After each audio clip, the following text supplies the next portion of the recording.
we've got a really unique show planned out for you guys today. It's a show that I spent a lot of time preparing and researching for, so I really hope you enjoy it. And it's all about Andrew Berry's guys, right? Players that, based on Andrew Berry's draft history, would indicate who in this year's draft he may be interested in. Now, I saw a photo tweeted out from Jack Duffin, great Twitter follower for the Browns, and he highlighted every Andrew Berry draft pick, their week one age, and their RAS score, right? Their relative athletic score. So with that in mind, I looked back at the week one age and the RAS score for Andrew Berry's first, second, third, and fourth round draft picks. I kind of stopped there for the sake of time. And I wanted to see, based on who we went after before, who in this year's draft would kind of fall under that same umbrella. So here are the first and second round picks. And I mean, ignore the first rounders because that's not in play for this year. But when you look at second round picks here, like JOK, 21 years old, Grant Delpit, 21, all of them were 21 years old, starting week one of their NFL career. So Andrew Berry definitely has a type, right? He's a bit of a Leonardo DiCaprio when it comes to players, if you know what I mean. Fast forwarding here, you can look at his third round picks. Are we noticing a trend, anyone? Only one guy here is over the age of 22, Cedric Tillman from last season. And then as for their athletic score, vast majority, at least a 7, if not almost a 7, right? Anthony Schwartz, a nice 6.9. Ika's like the major outlier here, 2.7 RAS. RAS, by the way, I probably should have mentioned, is a measuring tool, kind of like OPS in baseball, where it takes your height, your size, your weight, your bench, your speed, and it gives you a score of 1 to 10 so you can compare different players to know, well, that guy's faster, but he's also much smaller, so how do I know who's really the better athlete? RAS tries to accomplish that with one number, 1 through 10. Moving along here, looking at his fourth round picks now. Again, all of them, 22 years old, NFL week one. Most of them have a good RAS score, but we are in round 4, which means, well, if you're in round 4, the best athletes are most likely gone, right? That's kind of why they're available in round 4 of the draft. So taking a step back here, 7 out of the 19 players, Cade York also part of that, but he has no RAS score, and he's a kicker, so who cares? 7 out of the 19, though, were 21 years or younger. So nearly 36%. 18 out of the 19, though. So all but one, Cedric Tillman being the only outlier, were 22 years or younger. So you can definitely say that Andrew Berry, whether he wants to admit it or not, there is a bit of a line in the sand when it comes to, will you be 22 or younger on NFL week 1? You're in. If not, you're out. It's like the one Curb Your Enthusiasm episode where Larry David notices ugly people on one side of the restaurant, hotties on the other. Andrew Berry's doing that with age. When it comes to RAS score, it's not as concrete as the age. 50% of the players in rounds 1 through 4 had an RAS score of 8.0 or higher. So 1 out of every 2, it's not a absolute must for him, and I think that's more just a product of there aren't a ton of great athletes when you get to later stages in the draft. The best athletes are gone at that point, so Andrew Berry doesn't have a choice. But this does give us, I think, a really good starting off point of, if you're going to look at this year's draft class, let's look at guys that are 22 or younger, and let's start at 8.0 RAS score, because that's what a majority of them were for at least rounds 2 and 3, and that's the rounds all of us are most interested in for this year's draft. Now, before we start looking at those potential prospects, grade Andrew Berry as a drafter for me. A, B, C, D, or F. He just hasn't picked enough early selections to really give him an A grade, and that's a part of him, wheeling and dealing and trading picks all the time.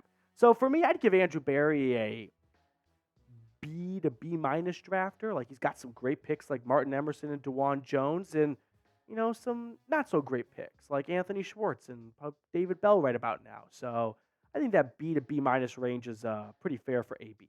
So let's get into it. We're going to go kind of position group by position group that applies to the Browns. And I also ruled out some names that just are not going to be available for Cleveland at pick 54, like the top defensive tackle Byron Murphy, for example. But these guys are definitely in play for the Browns all the way from round 2 to round 4. So these are the 4 defensive tackles that, through my research, satisfy the 2 needs for the Browns. 22 or younger, and an RAS score of at least 8, but I'll toss in Leonard Taylor at 7.2. In fact, we can just slide it back to 7 because when you get to round 4, it's really tough to find guys with a RAS score of over 8. So 22, and we'll say at least a 7 on the RAS. Of these 4 players right here, the guy I like the most is probably Mason Smith out of LSU. Last year for the Tigers, 28 tackles, 4.5 tackles for loss, 2.5 sacks, and 23 pressures. He's 6'5", 306 pounds. So I don't think he's an absolute nose tackle in the NFL. He may be a 3 technique or a little bit on the shade side of things, but former 5-star recruit. We know Andrew Berry is always looking for skill. He really values that in free agency and in the draft as well. He started 12 games in 2023. He also was the starting defensive tackle in 2021. Hurt his knee in the first quarter against the Seminoles. Remember that LSU-Florida State game, like the mixed extra point at the end? He missed the rest of the season. So he would have been a 2-year starter. And I think because he missed 2022, he's kind of slipping down the draft boards a little bit. And that may be somewhere Andrew Berry pounces. Now, the Browns' need at defensive tackle is not dire. Like they went in free agency and brought back Shelby Harris and Mo Hurst. They signed Quentin Jefferson. They have Siaki Ika, 3rd-round pick from last year. And Dalvin Tomlinson's still a starting DT. So I think this would only be in play if there's like a DeJuan Jones situation where the Browns feel like this guy's just too good to be available at this point. We just can't move on without him. Moving on here, let's talk linebackers. This is, in my opinion, one of the biggest needs for the Browns. There are 5 linebackers that I identified as age and RAS. Trevin Wallace from Kentucky, the most athletic, you could say, of the bunch. My guy Edgerrin Cooper afterwards, 9.1, 22 age. Curtis Jacobs from Penn State. Jaylen Ford from Texas. And Cedric Gray. Now, it's no secret that I think I should probably give out 1% of Edgerrin Cooper's signing bonus if he gets drafted by the Browns for the propaganda work I've been doing to get this guy to Cleveland. He's my favorite linebacker in the entire NFL draft class, and I think it's going to work out in the Browns' favor that there's going to be a big run on wide receivers before the Browns at 54, and maybe Edgerrin Cooper slips all the way to them, kind of like how JOK slipped to round 2 a few years ago when, looking back, if they did a redraft, he'd go a lot earlier than where he ended up going. Now, the other name on the list there was Wallace, someone I could see the Browns having interest in because he's got a great physical makeup. 80 tackles last season for a Big Blue Nation, 8.5 tackles for loss, and 5.5 sacks. I think he would be a round 3 or round 4 pick for the Browns if they decide not to go linebacker in round number 2. Now, before we get on to the rest of the prospects that Andrew Berry may have a crush on, I do want to tell everyone about our sponsor today, which is Prize Picks. That is daily fantasy made easy, where all you have to do is pick 2 to 6 players and then choose more or less on their projected stats. So the way Prize Picks works is you're going to hop on the app, you're going to look through all the NBA, NHL, any sports you want, all the stat projections listed, and then whichever ones you like the most or dislike, simply choose more or less. So let me show you the projections and the selections I'm rolling with for NFL season totals. Taking the more on Jerry Jeudy's receiving yards, 725. I feel like the Browns have a big plan for him in their offense this season, and he's gotten over 725 yards before in worst offenses, so I really like the more on that one. Take the more on Myles Garrett, 13.75 sacks. That's just me trying to get good mojo into the universe. And then I'm going to take the less on TJ Watt. He's going to have a hissy fit for losing out on NFL Defensive Player of the Year. I see a regression year coming. So if you like these selections, you can ride with me. You can make your own. Whatever it is, just make sure you download the Prize Picks app and use code CLNS for a first-time deposit match up to $100. I put that link in the comments and description of today's video. Prize Picks. Pick more, pick less. It's that easy. Okay, moving on here. Let's talk about the tight ends next as we get to the offensive side of the football here, because I could see the Browns going tight end. They brought in the Texas tight end for a visit, and I included him on the list because at least the Browns have some level of interest in him. But I'll be honest, it was tough to find tight ends out after Brock Bowers, because he's not going to be available at pick 54, that meet the criteria, right? There's really only two. It's the Illinois tight end, Tip Raymond, all-time name, and the Kent State tight end / maybe fullback, Ben Sinnott. And then I put on Sanders, but you can see that not all the picks the Browns made have always been above a 7 or an 8 RAS, but 5.6 definitely on the lower end. So I don't think we're going to see the Browns make an early push at tight end, but maybe because there is such a drop-off in the tight end draft class after the first two guys, they decide the best option we have is getting Sanders. However, if he goes before the Browns, maybe they circle back on this and they go with the K-State tight end, Ben Sinnott. Last year for the Wildcats, 676 yards, 6 touchdowns. He was a walk-on, incredible story, worked his way up the depth chart, found a spot on the field, and he never went off the field. Now, I know 676 yards does not jump out to you as like, that's going to make one hell of an NFL tight end. But do keep in mind, college football this day and age is not designed to benefit the tight end. The passes are out quickly, they go to wide receivers, or they run the football. Tight ends are just not a major focal point of almost any team's really offensive makeup. Moving on here to the running back spot now. I only found 3 running backs that fit the bill. Jaylen Wright, Trey Benson, Will Shipley.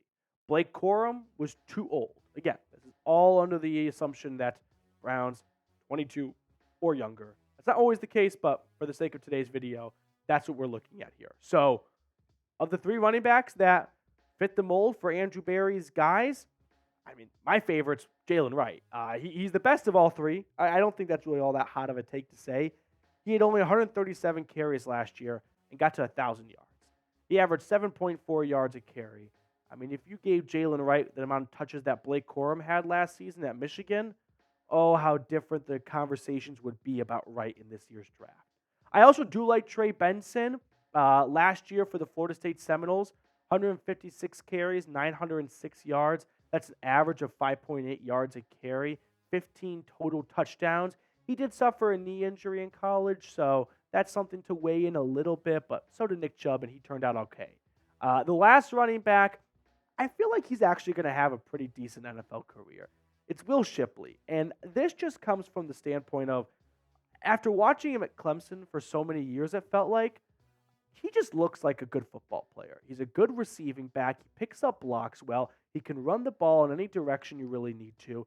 He may not stand out physically at any one point, but if you felt like Clemson football was such a drag the last few seasons, because it has been, but there's only one bright spot, it was the Toby Gerhart in the backfield. It was Will Shipley. So I'm not opposed to Shipley. Maybe in day 3 of the draft, maybe the Browns feel like he could be a good receiving back for them. But if you had to pick a running back to draft in this year's NFL draft, who would it be? Let me know in the comment section below. Moving on to the wide receivers now. Only six made the cutoff. You got Ladd McConkey, who don't think's going to be there at 54, but if he is, that could be tempting. Troy Franklin, Jalen Polk, McMillan, Western Kentucky's Malachi Corley, and then Jerry Rice's son, Brendan Rice. So of the 6 here, I think the most plausible and my favorite would be Malachi Corley. I think you could get him in round 3. I think teams are going to probably overlook him a little bit because he did not go to a Power 5 school. So when you look at 985 yards for Western Kentucky, you also think about the kind of DBs he was going up against, and teams that don't do their research on him may kind of gloss over him. Plus, if they do their research, they're going to come away with, he's a one-trick pony, he's a yak monster, but that's because he was running over Conference USA DBs. That's not going to work in the NFL. I don't know, Jim. I really like Malachi Corley, and I think he fits what the Browns are missing from their wide receiver room. Yards after catch monster. And I expect a run of wide receivers to open up round 2 of the draft. And that's going to work well for the Browns. If they don't want to go wide receiver, great. Let every team in front of them pick a position the Browns are not looking for. That way, when 54 does come around, they've got much better selections at the positions they are looking for because the 10 teams in front of them were not all picking the positions the Browns were hoping to be available when their turn came about. So, with that being said, who is the most underrated draft prospect? Who is the guy that you're willing to stand up for and go, people need to talk about him in a much more serious manner? For me, this isn't like a blazing hot take here, but I'll go with some action here. Give me Quinyon Mitchell. First off, the direction the NFL is headed offensively, you have to recognize because that should influence the way you prepare defensively. And offensively, you're seeing a lot of 11 personnel. 1 running back, 1 tight end, 3 wide receivers. So that requires defenses to have 3 good corners. We got to stop thinking prehistoric about you only need 2 corners in the NFL. You need 3. And Quinyon Mitchell, he can play inside. He can play outside. He's a Swiss Army knife. He's a great tackler. I think he's going to have a really good NFL career. I think he's going to go round 1, probably top 20. But when we do a redraft in 3 or 4 years, I think he's going to go earlier in that redraft than where he goes this year. Trizzy Trace, let's bring you on board to wrap up the show. Favorite part of the day. Favorite part. Did you like the show? I didn't like it. I loved it. I loved the show. I thought it was awesome. But in terms of my card that I'm rolling with, I'm liking the 8 of diamonds, but this is your chance to comment below as well. I'm going to go with the King of Spades. I like it. All right, you ready? Let's see it.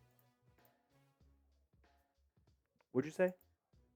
8 of diamonds? No, not close at all. 6 of spades. 6 of spades. Oh, it was my last one. Was it really? I think it was. Oh, that's a bummer. All right. That will do it for us. Thank you guys so much for tuning in. We're going to sign off, and I'll be sure to catch up with everyone later.